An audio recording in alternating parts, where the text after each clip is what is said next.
Brothers and sisters, this is not the realm of trial and error. These men were custodians of the mysteries of the kingdom.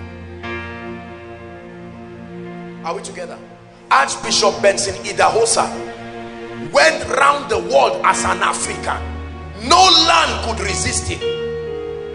I remember one time Benny Hinn was laying hands on people, and he got to Archbishop Benson Idahosa and he removed his cap. When Benny Hinn touched him, he fell under the anointing and he put his cap back. He said, thank God it was an African that drew you.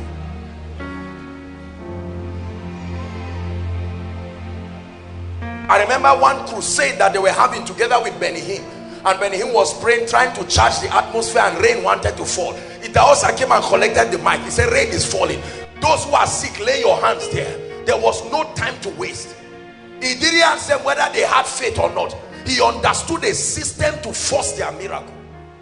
A guy's face was bent and he came to him for healing, and he said, look up. And the guy looked up. He said, God, this is your image. If this is how you look, leave this man like that.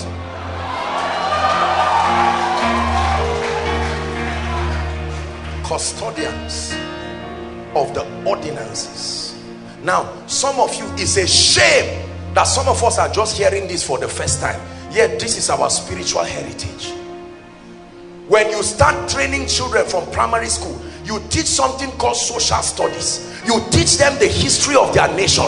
You teach them the advantages of being a citizen of that nation. Why? You are preserving that sense of nationhood. We have lost that sense of spiritual nationhood. We do not understand the extent, and that's why our faith is not strong, because we are not familiar with the dealings of God. Today someone is favored in 1 month, he becomes prosperous, and we shout about it. We insult fathers of faith for buying just a little land. Have you not read about Alexander Dewey? He was not elected, but he was the spiritual mayor of Illinois. He built a city single-handedly. He was not just a prophet, he was a multi-millionaire. It was said his wealth was so mysterious, people became afraid. He built a city. Well, his opinions had their issues here and there, but he built a city with a hospital in it. Today it's still called Zion City in Illinois. You get there, once it was 12 on the dot, everywhere around the city you had to stop and pray. Once upon a time, Catherine Kuhlman was teaching, and someone came into the meeting. Maria Woodward Eater was teaching, and someone came and was laughing at her. And the moment she was laughing at her, she said, God judge you. Her tongue swelled up immediately to be bigger than the size of her head. After 3 days of prayer warriors praying, that tongue refused to go down, and they advised the person to come and apologize. We came before the church and apologized to her. She laughed and slapped the tongue. It went down in their presence. Are we together? These people, it was their life. It was not show.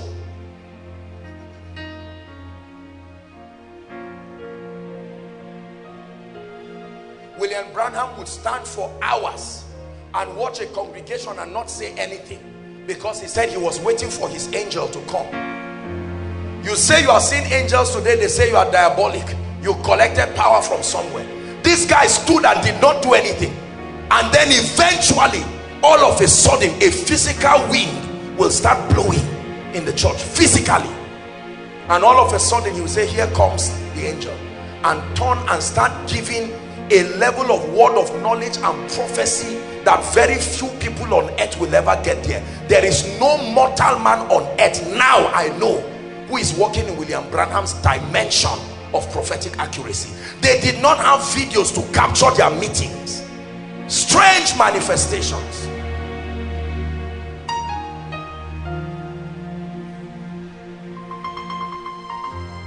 But something happened. As powerful as these moves are, the children had the opportunity to learn without guessing. They had the opportunity to learn without trying. With the little dimension of grace that God has exposed to me, I've had the privilege of teaching people with a level of accuracy according to what God has given, and have watched a reproduction. Imagine that you were mentored by Smith Wigglesworth. Imagine he told you what God taught him. Imagine what happened to him when he went to heaven. Imagine that he told you. Imagine that you stood side by side with him. They brought somebody with a condition called an alligator skin, where his skin, the top skin, had rot. And they brought him before A. Allen. A. Allen looked at him and laid his hands and removed the old skin, like that, like you remove another hand and a new hand appears, and he threw it away. Jacob, one of the greatest manifestors of the faith of God. I watched this. It's not like they told me. They brought someone with cancer and he sat down on a chair. He looked at the neck. He held the cancer and removed it. Did you hear what I said? Not that he held it and it went down. He removed it. Everybody see I'm holding it. Shame on the devil. In Smith Wigglesworth's book, his own confession, that one time a spirit appeared in his room.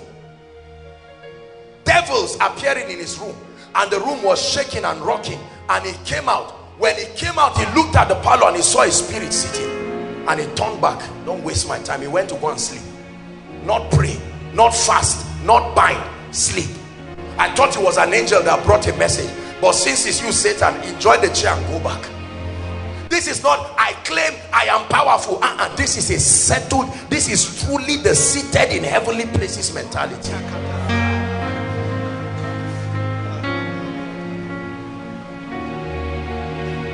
We're missing something. The little we have been able to capture is what we are bragging with. But there must be a system.